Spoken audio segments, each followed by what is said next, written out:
here we go, back again to talk some wrestling. Boys are back in town, as they say. We had to take a little bit of a break. I think we had adulting to do.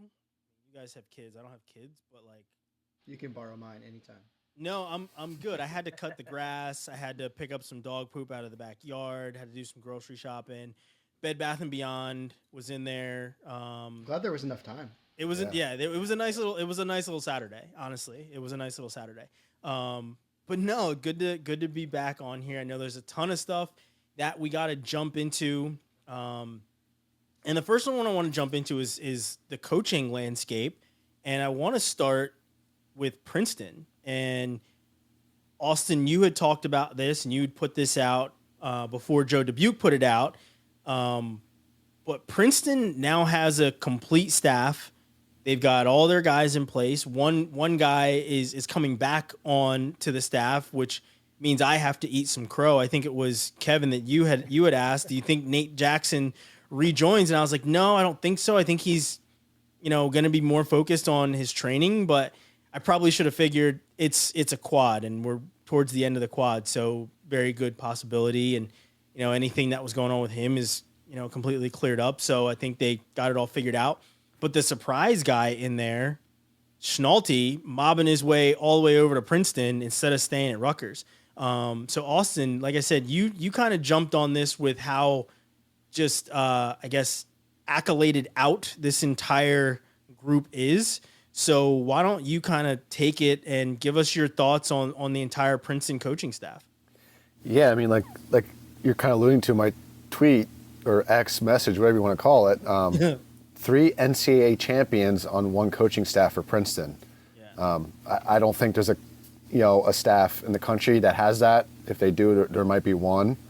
Yeah, Kale has 4 titles himself, but I'm talking, individual people.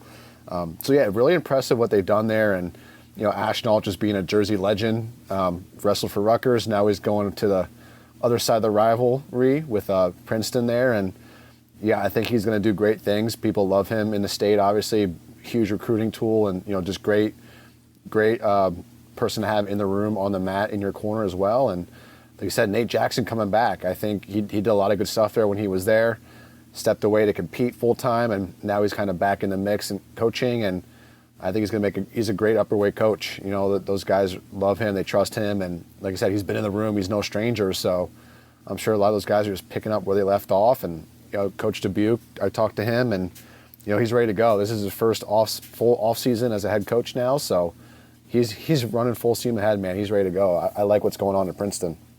Yeah, it's funny because like all the stuff that went down with Princeton happened so late in the game. Yeah. And I saw both Dubuque and Ayers at Elite Eight. No coincidence that I'm wearing the sweatshirt right now, but I saw them at Elite Eight where Ayers was wearing his new colors, and he's like, man, I'm trying to figure out everything, right? There's guys on the roster, I don't even know who they are. Like, I don't know who's in the room, this, that, and whatever. And Dubuque is like trying to hit the ground running, but it's very different because now I'm in this position where I have to, put the chess pieces where they need to be. So it was very different for both of those guys in a very short amount of time. And it's funny you say, like, Kale's got 4 titles. They've got 4 titles. They're just split up between, 3 guys. So, Yeah. But awesome coaching staff, honestly. Ashnault, as you said, he's definitely a Jersey legend. Loved Ashnault since, he was wrestling at Super 32. And was it him and Joey Dance when Dance was still doing the ankle roll? It was an epic match. So, yeah, like really awesome to see Ashnault getting into the coaching ranks and, being on the other side of the rivalry. I think that kind of flares things up. I mean, the Princeton-Rutgers rivalry has always been really, really cool. And at Jersey Mike's, it doesn't matter who's in town. At Jersey Mike's, they're going to turn up. I think they turn up a little bit extra now with Ashnault wearing orange instead of red. But, guys, what do the rest of you guys think of the new Princeton coaching staff? Well, I'll jump in real quick. I mean, just handsome Nate Jackson, huge fan of his, have been for years. Loved watching him compete at Indiana. You got 2 Indiana alums on that coaching staff now with him in Dubuque. Shout out to Reese though, Humphrey, for jumping in there.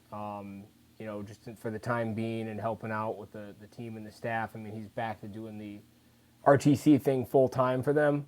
But man, that was such a clutch move to be able to come in there, commit that time and energy and effort, and get that done. But yeah, I'm really, really happy with what Dubuque's put together. I think he's going to have this staff together for a hot minute now, put some time frame and consolidate everything and really build off of this. So, and it's not as if they had a bad season last year anyway, right? Like they were good. They've got some young guys coming in. You've got McGowan coming out of his gray shirt year.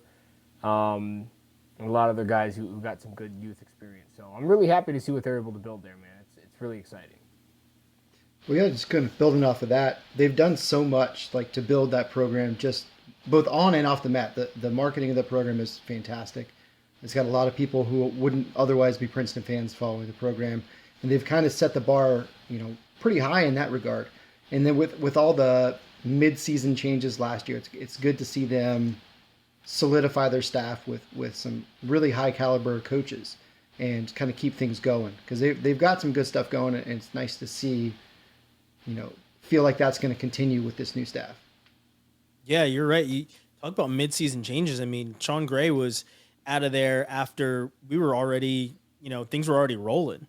So that was even a bigger change. And you talked about Reese really stepping in and, getting in the chair for them and doing what he needed to do, and, taking on kind of double duty since he does everything with the RTC as well. And, Quincy Monday was also coaching for a year too. So, I mean, they kind of had a piece of staff together, but they did some really, really great things with those guys. And, in its infancy for Ayers, it's not like it always was sunshine and rainbows, right? So, I think for Dubuque, he's obviously going to have some growing pains in that first year.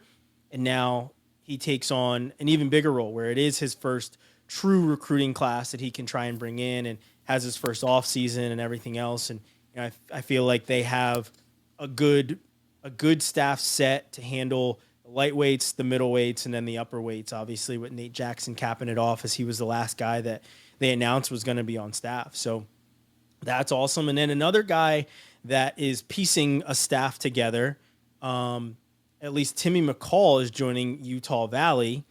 And I'm going to go to Robbie for this one, because you've got some guys that are leaving the ACC to head to Utah.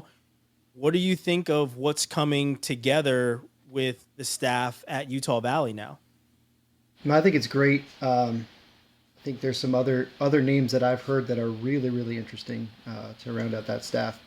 But Adams, I mean, we've all known it for a long time. Adams is going to be a phenomenal head coach. One of the best associate head coaches in the country for the last few years. Getting to steer this program in the direction that he wants is going to be great. Timmy is quietly a fantastic coach as well. Does a lot of stuff behind the scenes that people don't necessarily see, but he's beloved in the room. The fans really like him. Donors really like him. So that's an important piece to be able to put together there for Adam as well. Yeah, I think Adam said in an interview that Chamberlain was going to be coming onto the staff too. I know that hasn't really been out, but obviously kind of a no-brainer. Those guys were teammates at Boise State before they dropped the program. Yeah, rest in peace, Boise State. Right. You put an NCAA finalist in there, you're gonna turn out some talent, right? So he is putting together a really good staff. So I hope that he does well. Adam's a really good guy. You've seen him for years put in so much work at NC State. It was really interesting. I can't remember, what was it, three or four guys that were in this picture, but it was obviously it was Pat who's at the top at NC State, Adam who's now at the top at Utah Valley, Obi who's at the top at NDSU. There's one more guy that came from, and Beasley. Yeah, Beasley was in the picture as well. So right, yeah. Really, really awesome to see how that coaching tree is starting to really, no pun intended, but branch out and get out into all these other programs. Donnie Vinson was there too, wasn't he? Yep, Donnie Vinson was there. Yeah, he's head coach of Buffalo now, so yeah, it's another guy, to your point. I mean, it's great to see, and a lot of those guys are, similar to Pat, where they're kind of quiet, more reserved, and not necessarily as out there, but they get the results. And you've seen the relationships they all develop with their wrestlers. They're really, really strong bonds, and the guys will follow them into battle. And you're going to see the same thing in Utah Valley as well. But I mean, Pat is a phenomenal coach, and we all know that. and he gives his associate head coaches and assistant coaches a lot of responsibility and teaches them a lot and really puts them in a position to be successful. And you're seeing that with all those guys. I mean, Frank's building a fantastic program in Fairfax. Speaking on the marketing aspect of it and the fundraising side, he's killing it with that. Donnie's just taken over the reins in Buffalo. Obi's putting things together in North Dakota State. They've kind of had, a little upset there, I guess is the best way to say it, with some staff leaving, with Hiley leaving, but they're doing great things. So it's nice to see. Yeah. I hope that things continue to trend up. Obviously, when you come in as a new coach, it's tough. It's just, call it what it is. It's really, really tough. And for Obi, I mean, he lost 2 of his guys to Iowa, right? So like Franek and Caliendo are gone, I think, the week after he's announced as head coach. So the guys that you feel are going to be your building blocks are gone that quick.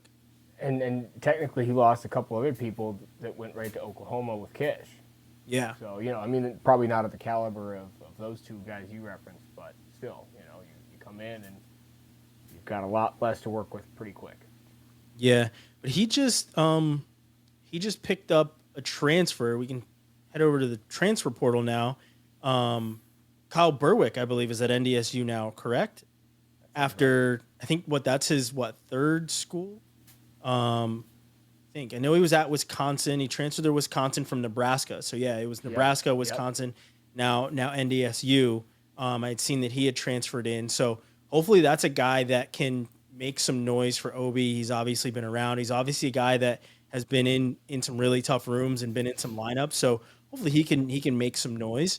But the biggest noise that was made in the transfer portal came basically all in like that same week, where Alirez announces that he's staying home. Parco, just a couple hours later, announces he's going to Iowa. Amine announces he's headed to Oklahoma State. Hendrickson to Oklahoma State as well. So it's been a really wild time, or at least like that week was pretty crazy for the transfer portal.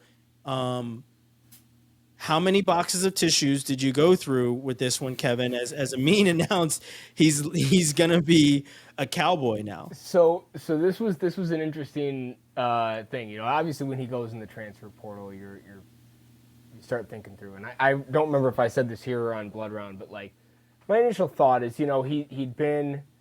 I know I said it already. I don't remember where, but he was pretty upset after the Blood Round match that he lost, and there was a lot of ups and downs last year in general, right? He was in the lineup. He was injured. He was sick. There was a lot of. I mean, gosh, I can't even remember who they wrestled. It was South Dakota State, and they kind of showed up with like half their lineup. Yeah.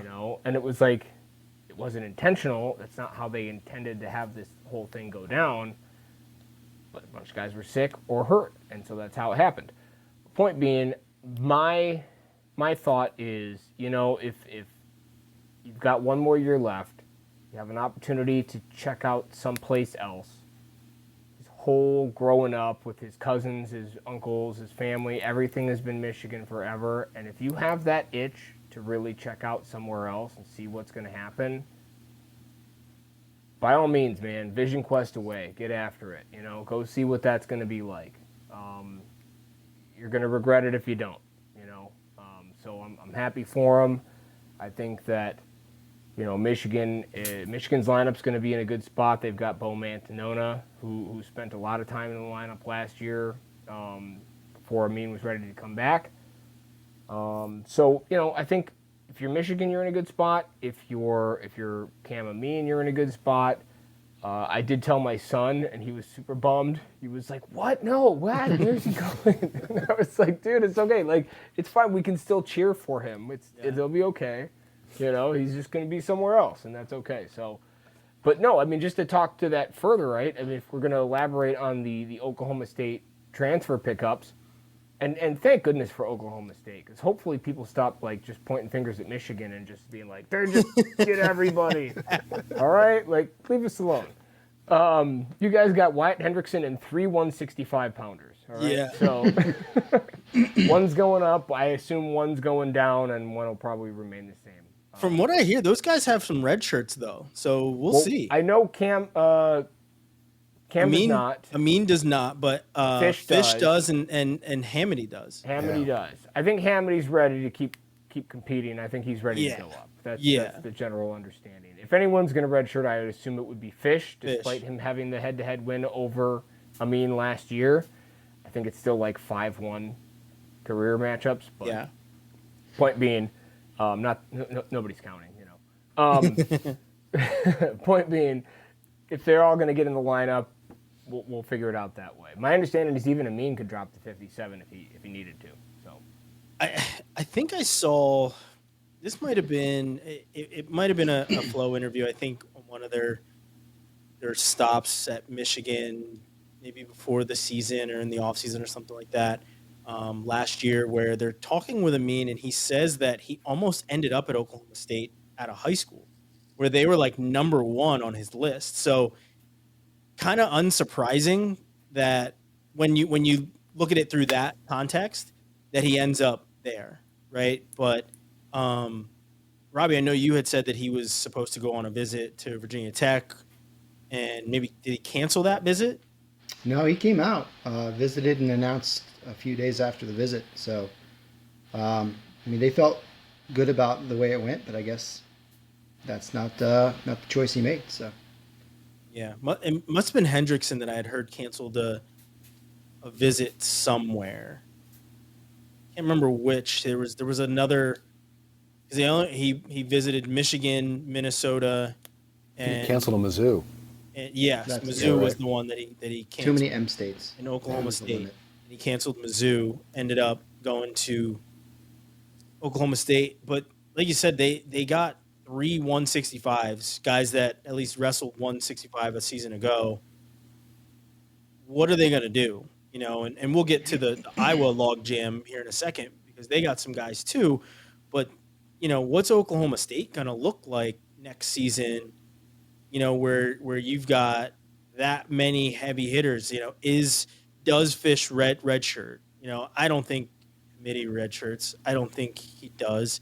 He's ready to, he finished the season and was on to his next team within a week of the NCAA championships. He was ready to get moving. He's probably excited that Starachi announced he's coming back. He's like, sweet, I'm going to go beat him. He's ready. He's ready to go. Yeah, probably not, since Starachi's probably going to be a 97.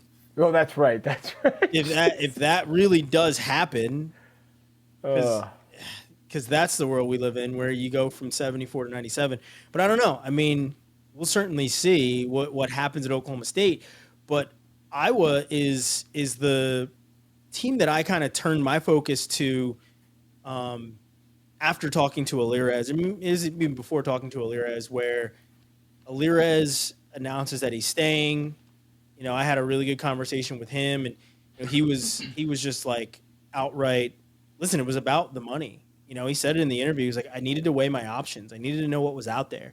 He's like, I didn't want to look back. He's like, with NIL, I didn't want to look back and be like, man, I had options to do this, that, and the third, but I didn't do it. So, and he said that his relationship with Nickerson is really good, and they were all good, having a really good conversation and everything else. So, like, why not explore options, right? So he was out just like, and it made me kind of look dumb because I was the one on Twitter defending him, like, can we stop just jumping to it's all about NIL money? And it ended up this would be the time where he really wants NIL money. Hamity probably should have been the guy where I was like, hey, he wants better partners because now he's training with Dustin Plott. But like, Lears was like, no, I wanted to set myself up to, be financially stable in the future. I don't know what his offering was. I didn't ask whether on camera or off camera. That's his pockets. I'm not a pocket watcher whatsoever. Obviously, the rumor mill will talk about the offers that he got from Iowa and anything else, but I'm not asking him about it. But the rumors are certainly out there of, oh, they said he would give him a coaching job when he's done, and this money and that money, and it's like, if that's the truth, then great. Do what you need to do to set yourself up. But But like I said, I turned my focus to Iowa when, Parco says he's going to be heading off to Iowa. Just not even an hour after Nelson Brand says, I'm coming back, and the log jams that they now have at 49 and 74-84 are wild, and I did the article looking at what their lineup can potentially be. Since then, I've seen some other information where, Colin Shriver can be moving up to 49 and a potential move up for Ayala to 33. So, that will kind of fill things out where I had some question marks because like before I wrote the article, but 74-84 still not really decided. You've got Brands, you've got Gabe Arnold, Kennedy is in there, Ferrari is in there, and the way Ferrari's talking, he's going to come in and be the next Ferrari to be at the top of the podium as a true freshman.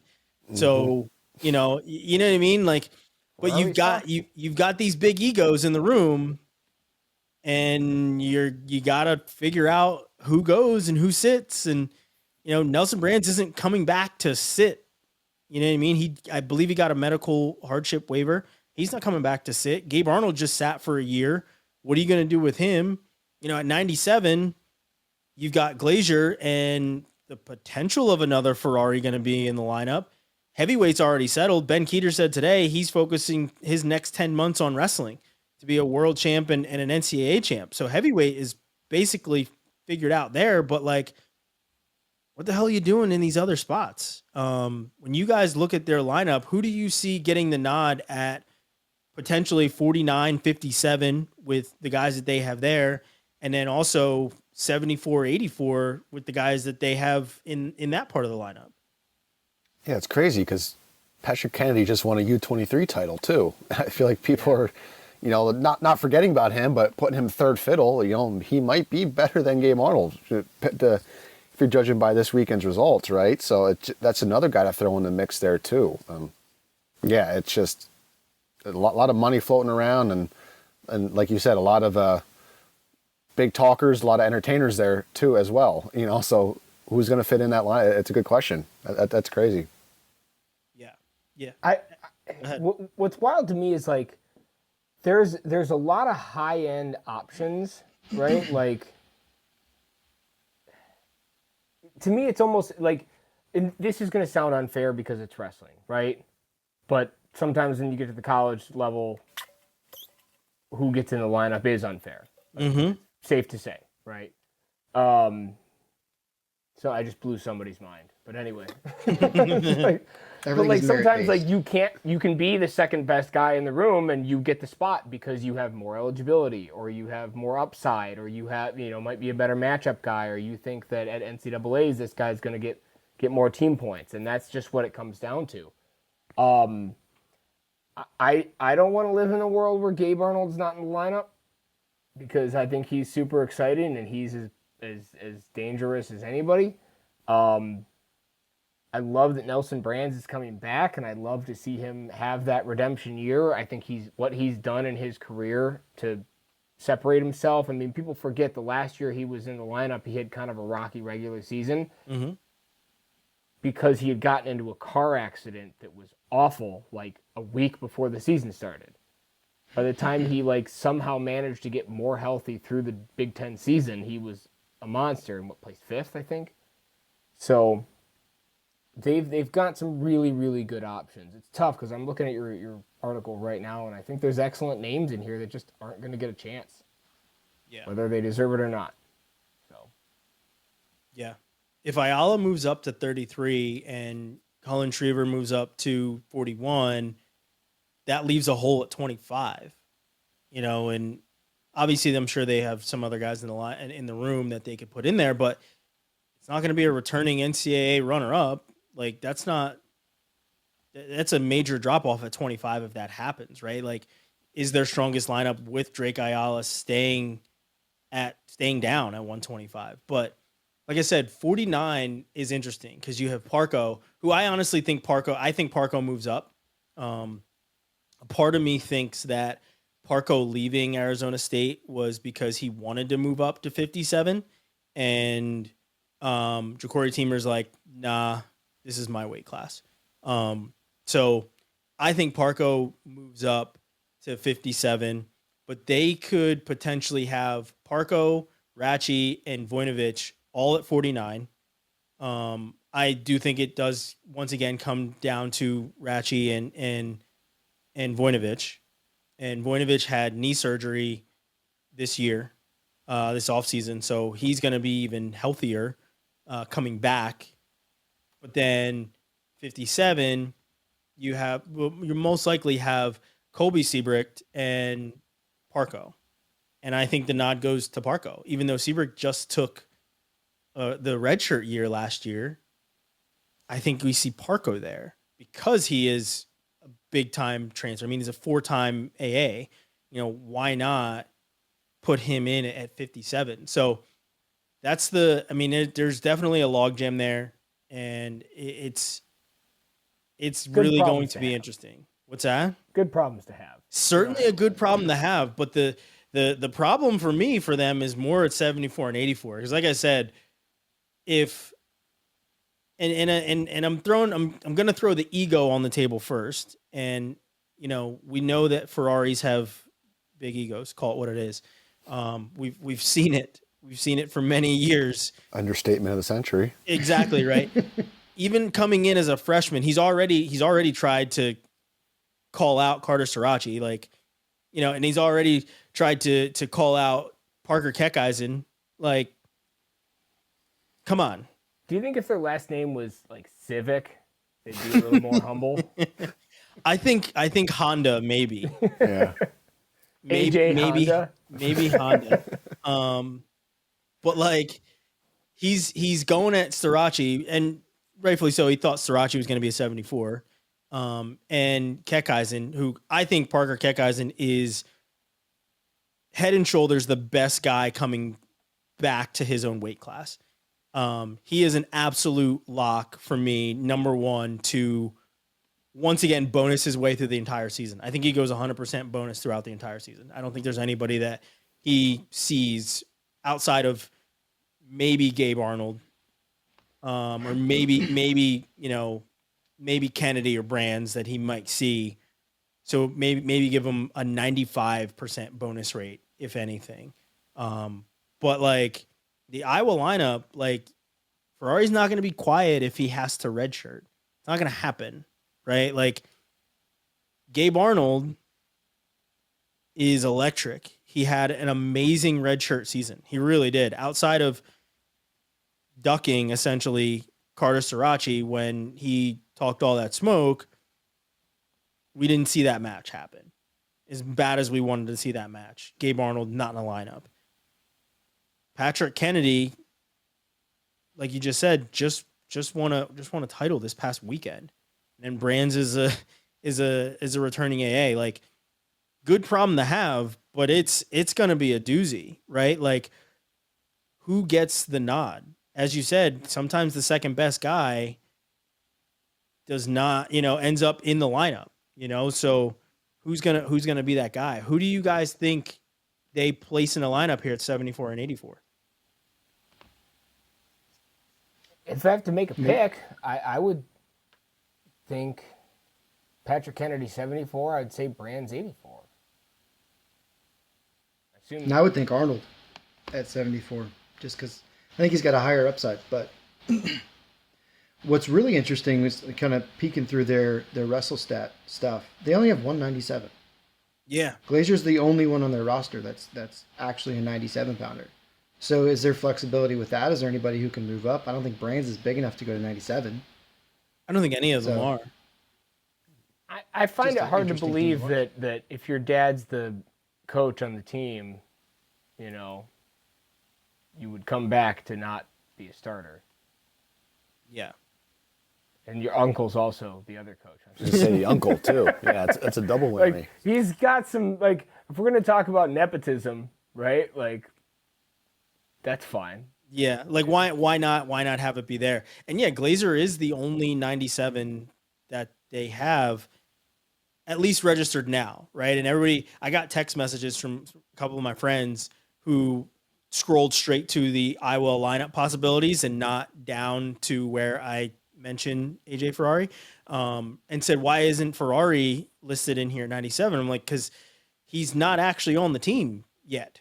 If he's going to be on the team, they haven't said anything about him being on the team. So who's to truly say? But as of right now, Zach Glazer is their starter at 97. If we're the Brands team right now, Zach Glazer is the guy getting the nod. And all credit to Zach Glazer. Like, he had a really good season last year with the exception of NCAA. So yeah, He's a head-to-head win over Ferrari. Dismiss him. that's right, he does. He does have a head-to-head win over Ferrari. And then one of the best moments of the season. I was going to say, He did lose to the double birds, though. however, he does not have a double bird split in his back pocket. No. Few of us You don't do. know that. Yeah, quite possibly might, but I think Kueter is going to be a amazing heavyweight. He looked really good this past weekend. Outside of the match with was it Adam Teo, he got launched during that one. He also stopped wrestling and got launched, but like that was a very close match even without that. So who's to say like what happens there? But the other thing that I'm like, okay, who else are we going to see is, does Cassiope get his year back? Brands obviously had a medical hardship waiver. That's how his is coming back. But then there's that other class action suit that, that these guys are part of. Does he get that year back? What happens at heavyweight? I think that no matter what, it's Kueter's world. Like you go through all this stuff. He's talking to Coach Ferentz, getting the nod from him to say, all right, listen, you dedicate yourself to wrestling for this year. And it was probably, you dedicate yourself to wrestling this year. The rest of these years are mine, right? The rest of these years, you're a linebacker for me. And then you can head off to the wrestling season when we're done with you. But what does happen with Cassiope is truly the question, because he's not the only guy that got a year back. Pinheiro got his year. He got his next 3 years back, and this was counted as a redshirt year. So the guys in this gambling scandal, they're pun intended, things are coming up aces for these guys right now when it comes to them getting years back. So does Cassiope get his year back, and if so, what happens? Because then that's another head scratcher of a decision, where you've got big announcements that came from Kueter today, and then Cassiope's like, hey, I'm still here too. I've got one of them things on me, and I intend to use it. So Yeah, he cuts to 97. I was just going to say that. Does he keep getting skinny? Yeah. Skinny Tony? yeah, maybe, Skinny Tony. maybe Let's that gabagool. happens. That would be, honestly, that would be really dope though. That'd be kind of dope to see him down at 97. Does kind of a Ty Walls amazing shrinking large man act and gets the weight down. So I don't know. But yeah, Iowa's lineup is ultra intriguing with those guys coming back, or at least with the transfer, with Brands coming back, who they have here, who they have there, who's going to be moving around. I honestly do think that Ayala does move up. I think he was he registered at 61 this past weekend? Yeah, Isla, Drake. Yeah, I think Ayala was registered at 61. And then, he's getting that first class trip to the Olympics as Spencer's partner. Got to put on weight to do that. Tell you that right now, because Spencer's small, but that dude, he's strong as hell. There was a tweet, I think it was. I don't remember where I saw this. I think it was a tweet, but basically it was just, here's Drake kind of laughing at, Spencer having to make 57 kilograms again, and it's like, I didn't think Spencer was cutting that much weight, but also okay, well, what does that mean about Drake? Is he not going to be going down again? So, Yeah. Yeah, well, with his shoulder history and injuries, I think moving up a weight class would be better for a guy like him, who is pretty tall and lanky. I think he probably has a good cut to make the weight. Now you take that portion out of it, focus on wrestling and staying healthy. I think it's better for him in the long run, but is it better for the Iowa lineup? Yeah, I'm not sure about that. It's not having another 25 as a backup plan. If we've learned anything from Penn State, you don't need 125. Also a good point, yeah. This is the first year that they've It's truly irrelevant. had one in years. And then they finally break the record. And he took him didn't so even long. make the podium. Yeah. Right. Yeah. Nice job, true freshman, Braden. Michigan guys, huh? I know, bunch of bums. Man. Yeah, but it's interesting about Parco, though, because he'll be All-American for 3 different schools. I'm sure it's happened in the past with COVID stuff now, but I'm not sure how many times it's happened, which could be pretty cool to see for Yeah, we've a got third guys school. getting 7 years. In It's school. bound to happen, right? I just don't know how many times. 3 different schools is pretty crazy. I still think the wildest thing is Sedarian Perry.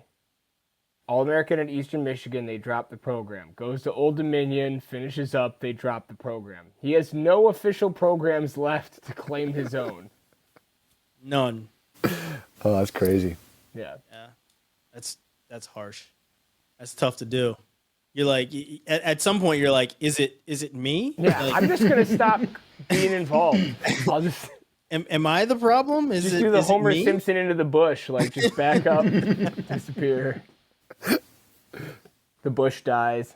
Oh man. So let's switch gears. I mean, kind of switch gears. Still talking transfer portal, but we're transferring from one sport to the next, and this is Gable Stevenson signing with the Buffalo Bills.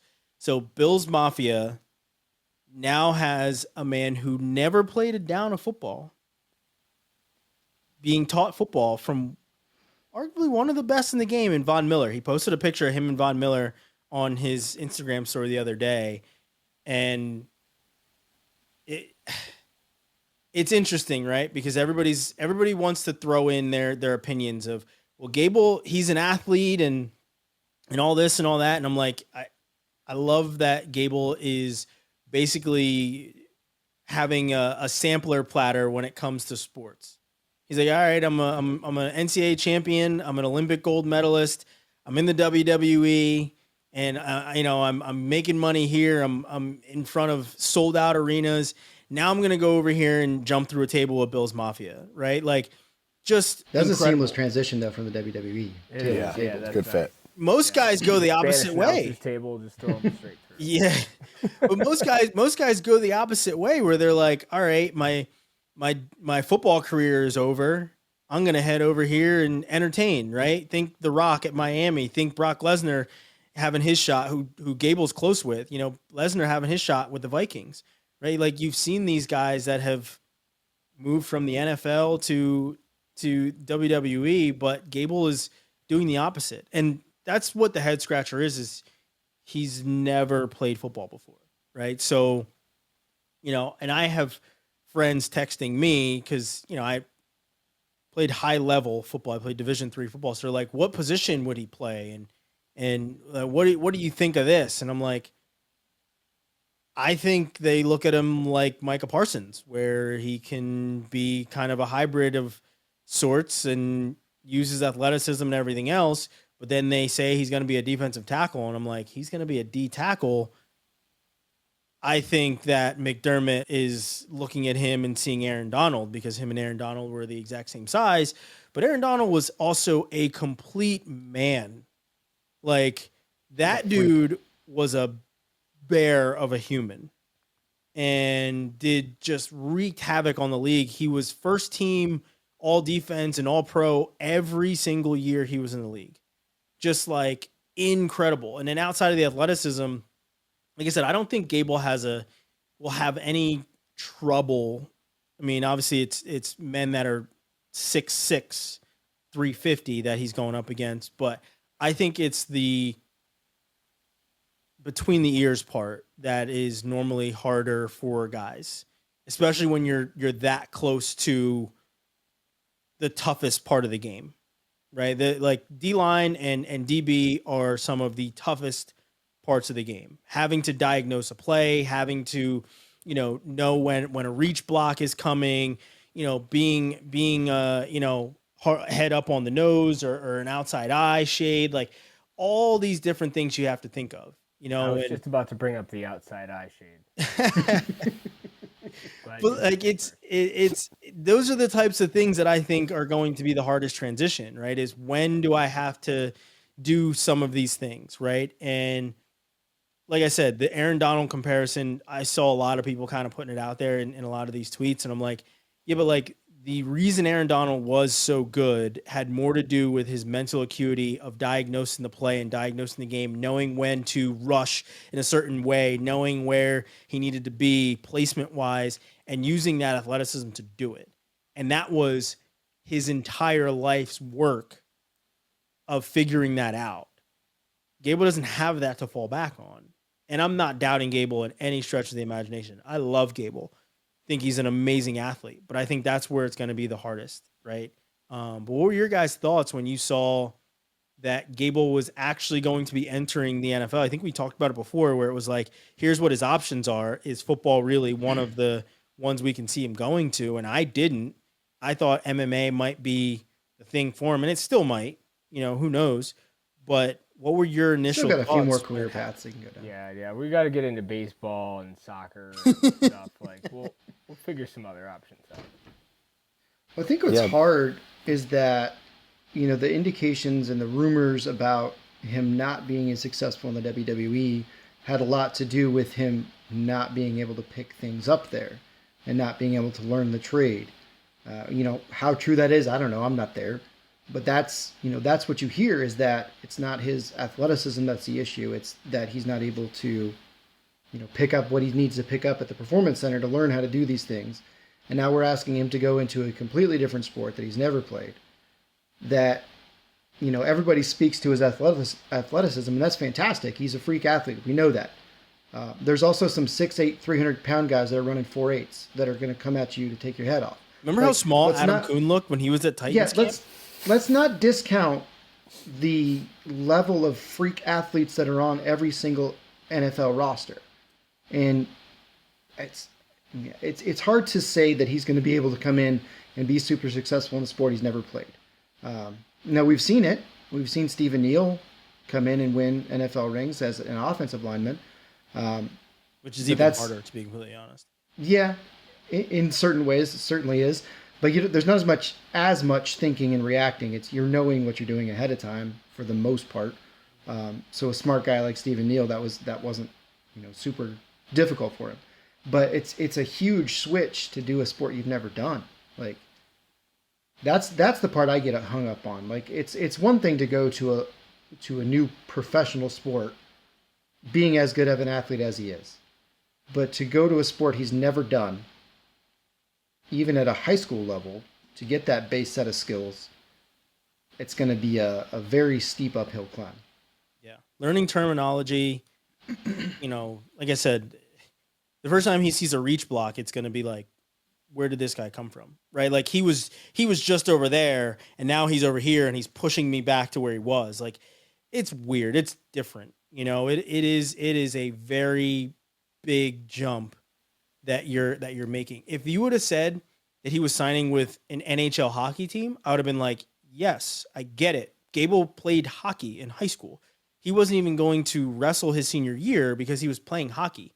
And then they were like, hey, why don't you come out and wrestle and win another title? And he pinned everybody in like 13 seconds and that was a wrap. But he was playing hockey. He wasn't practicing. I need to see video senior of year. that as soon as possible. I mean, he's Did he from stab anybody with Minnesota. his Like skate? He had that big fro too. What is his helmet situation? yeah, he had a lot of hair back then. Like, but yeah, he was like I said, he was on the hockey team in high school. Oh man, that's awesome. I didn't So- know that. Yeah, that's what he told me back then. That he was playing hockey and wasn't even going to wrestle his senior year of high school because he had done everything that he needed to do at that point. Well, that's my biggest concern, right? That when he's locked in and committed, and maybe this is just like old guy corner where I'm gonna be like, he's tweeting about everything, you know? But like he kind of is, right? Like he says he's gonna do this, and maybe I'm coming back. You better watch out, NCAA. Like, just commit to a thing, do the thing. You know, There's something to be said for being a marketer, though. Market what you're doing. Then I think that was the don't key. market what you might do. Yeah. Yeah, this is true. I might go to the NFL too. Just gonna throw that out there. I'm gonna commit right now to the draft. Undrafted yet again, but we'll get there. Yeah. Yeah. But I mean, learning from a guy like Von Miller, it's going to be tough not to be super locked in, right? And like, if he's totally locked in, then I'm in. I think he can be a rotational starter, build his way up, and then who knows. hey, listen, the things that translate, I know we talked about the things that don't, but the things that translate, his hand fighting ability, his footwork, his knowledge of Hips. leverage, like, yes, his hit, like all of that stuff is going to translate amazingly. And with the head coach of the team that he now is signed to, it's a no-brainer that Sean McDermott was like, call him and call him now, right? Like, Jordan Burroughs has been in that camp giving speeches to the team, right? Like, he's a wrestling guy. He wrestled himself. So him having his ear to the ground on Gable Steveson there's no shock there. He also had a tryout with the Miami Dolphins too. So, you know, it wasn't like it was just things happening in Buffalo. But the one weird thing that kind of caught me off guard was that they had Gable listed as 5'11", 275. I'm like, first of all, I'm 5'11". I have pictures with Gable, and he's not standing right next to me. Like, he's got a couple of inches, above me right now. So, like, I think he's closer to 6'1", maybe even 6'1.5" to 6'2". But 5'11", he is not. He is certainly not. But it's. Was that with the hair or without? That was the last year he wrestled in the NCAA was when we took a picture after NCAAs. Gymnastics. That's what he needs to get into. Go back to the Olympics, do a floor routine, kill it. Which doesn't exist in men's, by the way. I don't think it does. It At least. should. I think he can. Yeah, I don't think it does either. I think he can beat out Simone Biles, though. Honestly, with the amount of athleticism. What if he's on the pommel horse? He just double legs it. Anyway, sorry. No, I Derailed it. I want him to succeed. I think he ends up a practice player initially. I would be surprised to see him on the 53-man roster this year, not taking anything away from him because, hell, we didn't think he was going to sign with an NFL team. But I think, Gable on a 53-man roster is kind of a stretch. Yeah, the other thing, too, just about kind of what you guys were saying, not ever playing football. Being an Eagles fan, Jordan Mailata, starting left tackle, was a big all-star rugby player, but he was 6'8", 350 pounds, never played football in his life. And I heard Jason Kelsey on his podcast talking with his brother, said flat out, Mailata stunk when he first came to camp. Yeah. But the coaches saw something in him and stuck with that and helped develop those techniques that he needs. And now he's one of the best left tackles in all of football after never playing football in his life until he signed with the NFL. So, there is precedent to that. Very rare, obviously, but, if the coaches see something and they really stick to a young guy like that, maybe it does become something. I think there's more of a base with rugby than there is with football. I agree. A little more similar, yeah. But, like you said, also, McDermott loves wrestling. He can see the talent when he sees it. I'd also like to see video of Jordan Mailata playing rugby now. He's a But he monster. I've seen him. Huge, dude. Yeah. Yeah, just Google that and you'll get down a rabbit hole of Mailata running through people left and right. It's like those videos of the mascots running over kids. Yeah, but it's yeah, Mailata. It's Okay. It's brutal. It is so love it. brutal. You're like, you guys aren't wearing pads, you know that, right? Like, and he's just running through people. Let him go. Yeah, like I'm not tackling Later, that. buddy. Go right ahead. So yeah, the last thing I want to get into is something that Austin and I have been talking about and diving into, and I did another podcast, Sonny Santiago's dad, to Nobody's podcast. I was on his to discuss this new form of NIL, I guess. The Well, it's house, not actually NIL at all. it's not even NIL anymore, really. It's salary. house versus the NCAA. It was an antitrust case. Now they can pay players. And the schools can pay players, not even these NIL collectives. And it's going to change things.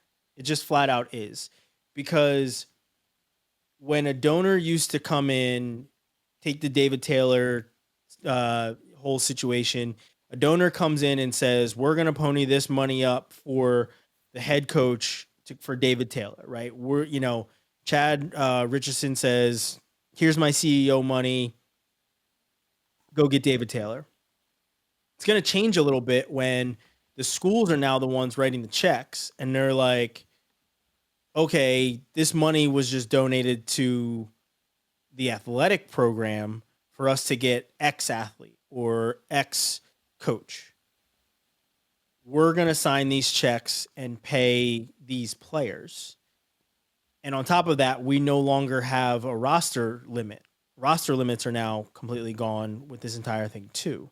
So like, it's a really interesting type of thing where Texas A&M, in order to prepare for this, Texas A&M fired 15 of their athletic administration to free up money for that, right? And that's a school that doesn't have a lot of Olympic sports, right? Texas A&M because they're playing football, right? They're what else do they do? I mean, I think maybe softball. They were really good in Baseball's softball. pretty good. Baseball, but they're not. They're not flush with the same type of sports that all these other schools are. So if they're trying to free up money because they're like, all right, and mind you, they're in Texas. Texas A&M has crazy amount of money for football. Also, they have to pay their old coach, Jimbo Fisher, a ton of money, right? So like, but that's how things are going to shift, because now there's rev share involved. There's, where the players are going to be getting a share of broadcast rights and all these different things. And I think it's going to be detrimental to the Olympic sports, not just because that's my opinion, because they're already saying it, right? The track and field, the wrestling was literally named in some of these articles of being a sport on the chopping block, is going to change drastically. It really is. And, when you say, yes, we have these donors that can come in and just give money to certain sports. Yes, that was when it was all being done by collectives, and these coaches were not allowed to truly be a part of the NIL process. That's going to change now, where the coaches are fully in on it, and they're saying, we have this kind of player, this 5-star player that we want. We're going to pay him X amount of dollars to come in, and then he'll also get 2% of the rev share and this, that, and whatever. It's going to change college sports drastically. And yes, you still have to worry about Title IX. You have to hold a certain amount of sports to be in compliance to that, because that didn't go away. But there's a lot that's truly going to be happening, and I really think that we're going to lose some wrestling programs. I'm not trying to scare people, but I think that's just the truth of the matter. Is there's a lot of these schools that are going to want to afford that 5-star, even if, say that 5-star is in a state where he can collect NIL money while still being in high school. And you can offer him and say, we offer you this amount of money right now. You can collect NIL money currently living in the state that you live in, and we want you here next year. Or we're going to give you a gap year and pay you during your gap year, right? Now you're taking talent away from these other schools. You can pay whatever you want. Like, there's a lot of different things that are going to change. And like I said, I ultimately think that the Olympic sports are going to be the ones on the chopping block when all this stuff happens. You guys have any thoughts? I like to think that they're going to separate some of that at some point. Like, NIL was a slippery slope to begin with, and there was no parameters, and it was just Wild West, right? That's the phrase we've all been using for a long I time. think the NCAA wanted that too. Of course. Yeah. And yeah, I mean, the NCAA is as much as they want you to think they're this righteous group of people who's all about law and order, they're Humans. not. They want to make money, and so that's what they're gonna gear this towards. I think that there will be a contingent of the other sports, wrestling included, certainly, that's going to say this can't possibly be what you're trying to do. We have to figure out ways to continue to separate these funds that we're bringing in, because this matters to people, and it matters to institutions, and it matters to alumni. I think that's not that far down the road. The threat is certainly higher.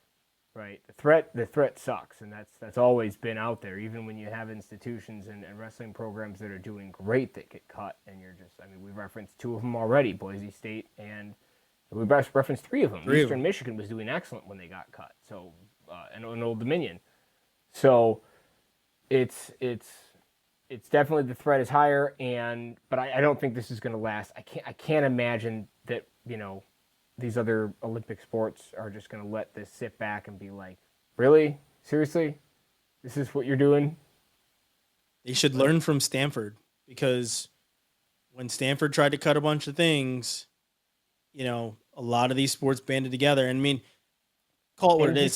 Stanford tried to say, well, we don't have the money. When they're like, well, these sports are endowed. Like, what are you talking about? Yes. Yeah, They had $20 billion in dollar endowment. It was crazy. And then also Matthew Modine made that Netflix movie. Yeah. So that helps. Thanks again, Yeah. Matt. Yeah. So True pioneer for the wrestling community. It's really going to be, like I said, I saw some people talking about, you know, I don't understand why people are so worried, because with NIL and with these collectives, you can just give money to X sport and it will go to that athlete. Yeah, that was the old NIL. The one that is coming in the fall of 2025, those collectives don't need to exist anymore. Those collectives had to exist because the schools were kind of put on the outside.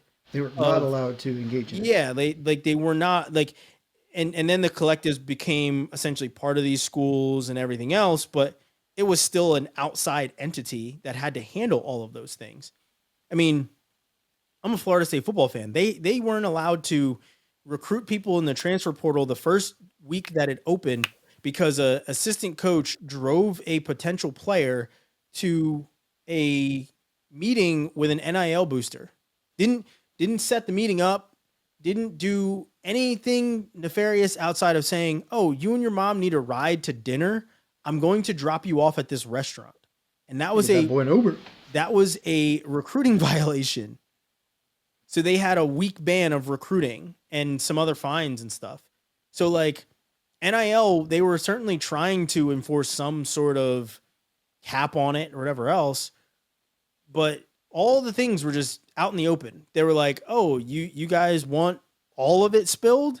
and just started kicking over barrels of mess. And it was just like, "Here you go. Here's all the mess in front of you." And now it's going to drastically change because, like I said, Texas A&M got rid of a bunch of people in their sports administration to free up money to prepare for this. And all these schools, within this entire case, there was a settlement, and the case was aimed at the NCAA and the Power 5 schools.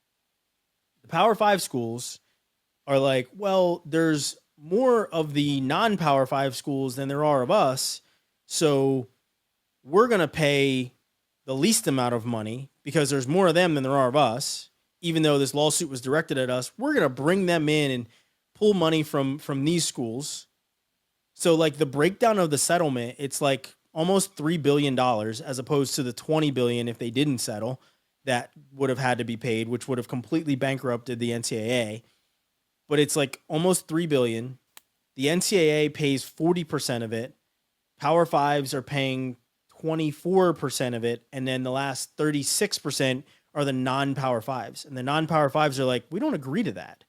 So that's where like a lot of the pushback is coming. So even though the settlement did happen, it's not completely done. There's still a bunch of people that have to agree to it. One of them being the players that are going to get this money. It's players from like 2016 to 2020 before NIL that are owed this money. So players that are in the NFL are going to get a nice check over the next 10 years from their old schools in the NCAA. But it's going to change things. And anyone saying that it's not, I think you're a little naive to think that, schools with certain sports that they don't deem important aren't on the chopping block to free up money for the next 4 and 5-star quarterback and wide receiver or transcendent player that is going to be on the cover of the next NCAA 2027, because that's what puts the butts in the seats, and that's just how it is. What's crazy though is like if you look at the budgets of 90% of wrestling programs, that's going to pay for like 2 players. Like what with the amounts that are being thrown around, if you look at the amounts that are being paid for wrestlers, and we don't have money. Now let's think about what's going to be paid to a high level football or basketball player. That's an entire year's budget for wrestling. Like, what are you getting out of that? How is that? It's not sustainable for anything, for any sport, for any program. But I mean, the reality, and we've known for a very long time, is that football and basketball need to be separate. It's the money making sports trump everything else, and it's just a different world there, and that's what drives the money, and that's what's going to drive the decision. It ultimately is going to mess up everything down the line for every other sport. I would also just like to comment once more that Texas A&M's fiscal responsibility should not be the foundation of the argument. True, but I'm using it as an example of what schools are starting to do to prepare for it. It also shows you how bloated athletic departments are. If we can just get rid of 15 people and it doesn't affect the day-to-day function, like that's an issue. And not only, and that's the funny thing is, if you can just get rid of 15 people, whatever. But as I said, part of the lawsuit is there's no more roster limits, but then there's also no more staff limits. So like you can have unlimited coaching staffs now. I mean, obviously they're not going to do that. I'm sure that they'll cap it somewhere, but like the amount of made up titles, he's the running back analyst. He's our offensive pass coordinator. You know what I mean? Like he's the defensive back quality control, like, you know what I mean? Like call it what it's all going to, like, now you will truly have a get back coach. It won't just be the strength and conditioning coach. He'll just be the strength and conditioning coach. Now there'll actually be one guy whose only responsibility is to pull the coach's ass back to the sideline. I can do that job well. It probably pays better than teaching. What doesn't? There used to be the days where you would be the linebacker and the water boy, and that was just your job. Man, how many Adam Sandler references can we get into? Oh, amazing. But no, I like I said, I do think that it's going to change a lot of things. Now, the other part of this is that there have been talks of there being a super conference where it is the powers that be in a fight to the death, essentially, for being the most powerful and souped up biggest checkbook in the land, in a super conference. And that that comes back to what Kevin said of like, yes, let's pull basketball and football away from these other things and allow these other things to happen on their own, because all the Rev Gen sports, who you're truly looking at to get a share of the revenue generation from it, right? Like Penn State wrestling, when all this happens, they could be looking at some sort of rev share with Big Ten Network with their broadcast rights, right? Like, but then it's Big Ten, it's the football team that is like, okay, well, Big Ten also has this, and we want to share this, we want to share that. So, what they're saying is, and it's a ballpark figure, they think it's going to be north of this number, but they said it's going to cost like $20 million a year for these schools. And that's like I said, ballpark, and basically just taking into account like the big sports and not the other ones. So who's to say what's going to happen? But I don't think it's going to be good things for wrestling. I think we lose out in this entire ordeal because of them wanting to divert money away from, this portion over here to get, the next 5-star quarterback. Yeah, I wonder if there's ever a world where, kind of like you said, the Power 5 schools or Power 6, however many they're going to be in the future, if that is just a separate NCAA division. Hey, you can pay athletes here. This is your division. Next would be division sub 1, like it is, like, Appalachian State's, what are they, FSB or whatever that, their step below. Yeah, they're an FCS team. Yeah, FCS. Yeah, so that's kind of what I'm getting at is they're going to have these big power schools that, hey, you're your own champion. Everyone else, you have different set of rules to follow, and you're also champions. I'd hate to see that, but I don't like it. It's going to take some sort of financial brain to separate the Olympic and non-Rev Gen sports from the ones that are, because the way it is now, and we all know this, the revenue generating sports are the ones that are paying for all the other ones. That's just how it is. ESPN, while we are getting the low hanging fruit essentially on these other networks, or at least on ESPN, the reason that they do these deals isn't to get Penn State, Iowa wrestling. It's to get Penn State, Iowa football. It's to get, LSU on their network. It's to get the Alabamas on their network. It's not to get, these schools who have wrestling and have these diehard fans. So a super conference is going to be necessary. We're going to have to see something change because of the amount of money that is invested into football and basketball. Even though there's so many fans that watch a football game and gear up for a Saturday afternoon tailgate, March Madness still blows it all out of the water with how much money that they make. So they're going to have to figure something out. Betting can go on with that. What's that? So much betting can go on with it. So many games in a day. That's a big part of it. And exactly. And I think that the more realistic about that as well. The more you can bet on these games, the more there's going to be influence to do something bigger with football and basketball and less with the non-rev generating sports. So look, if we want to get into gambling though, 10 33-man brackets, that's a lot of potential single match bets. So maybe that's the direction we go. We already got some guys who are well versed in it. Maybe they can lead it. Yeah, Willie does do some betting lines for, I don't remember who, but I know he does them for certain things. So I would ultimately love for us to, for wrestling to get in on it if that's going to help the sport grow. And honestly, I would love to see insert Iowa State joke. Yeah. I would love to see these big corporations that are doing these NIL deals, these WWEs, UFC. They're not going to do anything. UFC doesn't even like paying their fighters, but I would love to see, those two big corporations. You throw in PFL and Bellator, that's where your fighters are coming from. Your fighters are coming from the wrestling ranks. You have these big ass MMA accounts posting the golf swing takedown that happened over the weekend. Like, look at this new takedown. It's like, okay, we need to invest in some financials on this side of things so that people actually know what is happening on this side of the world, because right now they certainly don't.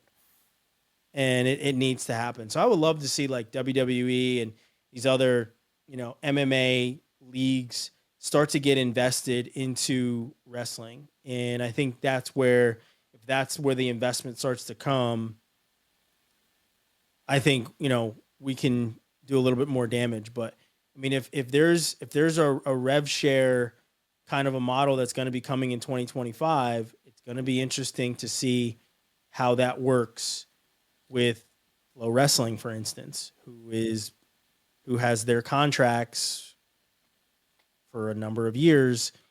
A lot of these different dual meets or tournaments. How does that change things for them? Right? They're call it what it is. They're the little guy when it comes to broadcasting big time things. They're gonna have to pony up some dough in order to get these things even more.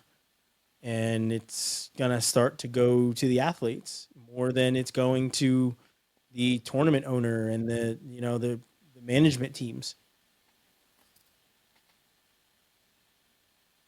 Cool. I just like this idea that NCAA, like if you put NCAA into a room, that they're sitting there being like, they're gonna be crawling back to us. It's like, no, this is still better than you. Yeah. I mean, It's if scary, NCAA but we're getting further away. there was a court case, I can't remember what it was, like 10 years ago, that's like spurred the NIL thing. That if they would have had some sort of foresight as the NCAA, they would have gotten ahead of it, because now it's just like a snowball. But they were like, NIL will be the end of it, right? Like, this will be the way that things go. And they were like, no, we know about these contracts. We know about these things, and we want a cut of it too, because without us, these contracts don't exist. So it'll certainly be interesting to see. It really, really will. Gentlemen, I got nothing else. You guys want to get into anything? I think we have some more coaching announcements that are going to be coming soon.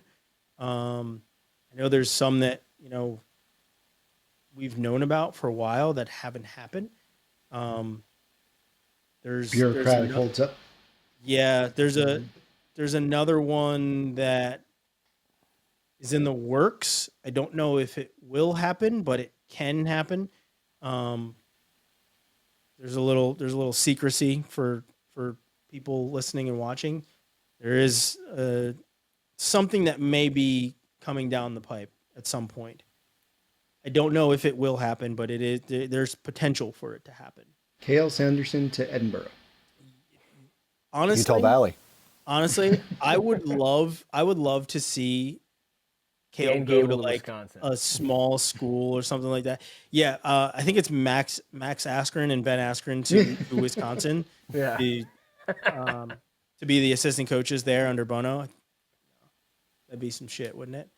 That'd be no, a sweet reality show is what that would be. Yeah, right. Put a camera in that coach's office. Imagine that. It's like the Guessing Odd that's Couple getting broken music pretty we play. quickly. Yeah, that'd be the odd couple of wrestling right there. It really would be. I mean, I do think that we are going to get some sort of reality show with the Oklahoma State team this year. There's going to be cameras following them everywhere to see, Taylor's first year. Well, there's been more video come out from them in the last 3 weeks than there has in the last 30 years. So Yeah. It's like that certainly a new approach to marketing. Yeah, it's like the like when we get a new president and they're like, what's he doing in his first 100 days? Is basically what's been happening at Oklahoma State. What's Taylor doing in his first 100 days? Take your new Wearing hat. that cool hat a lot. He's wearing a lot of hats. Seen hats. I get it, David. We're good. Yeah. Yeah. We should start like a hard knock series Yeah. at Intermat, and I think Oklahoma State would probably be the first stop. That honestly, I would not be surprised if Flo's already working on that, to be completely But they just stole my idea. That's why. honest. I mean, I will. Somebody stole your tweet. Now they're stealing your idea. Yeah, they steal everything. From it. What the heck? Yeah. I will say there was a conversation about some sort of like Hard Knocks type of a thing when I was there. This was years ago, but I don't know. Who's to say if that will ever come to fruition? You got to get in good with a team and have them just allow you to be around them 24/7. I feel like there's a lot of Might be a litigation lot. issues when you have college versus pros for that. Yeah, especially with the case we just talked about, revenue share. So, but I mean, Flo is in on NIL stuff from what I've seen of like being able to pay wrestlers to do whatever. So legal, they can do it. Certainly can, not breaking any rules.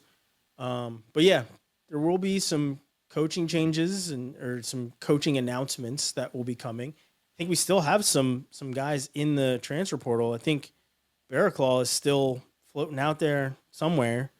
Who's to say where he lays a flag down is yet to be determined. I'd love to see him at Utah Valley. I don't know about you guys, but going back home, being a jump start to that program would be, well, I shouldn't say jump start, but, under the new regime, I think that would be really fun. Yeah, that'd be pretty cool. They only have one transfer, and that's Tanner Frothinger. So, not a huge name. Good old Tanner, yeah.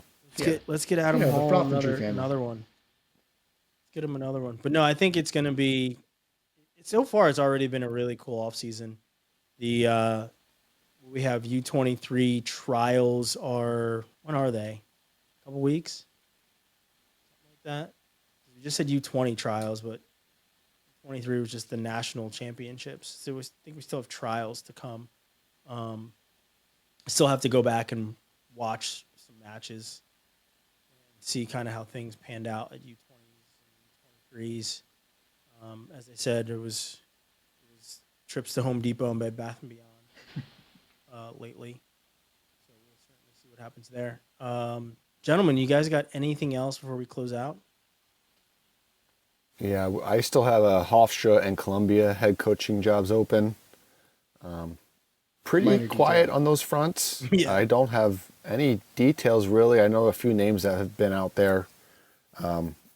But I know, like, for instance, Hofstra just opened up like 2 weeks ago, so they're still kind of figuring that out. Columbia, I'm trying to get a hold of anybody that knows anything about that. I don't know much going on there. I think there's bigger Most fish to of their fry on roster's campus, gone. obviously. But yeah, Jamie Franco's doing a good job there, and right now, same with Coach Nord and Chad Walsh. So, kind of those assistants are kind of stepping up. But yeah, I don't know who they're going to hire there.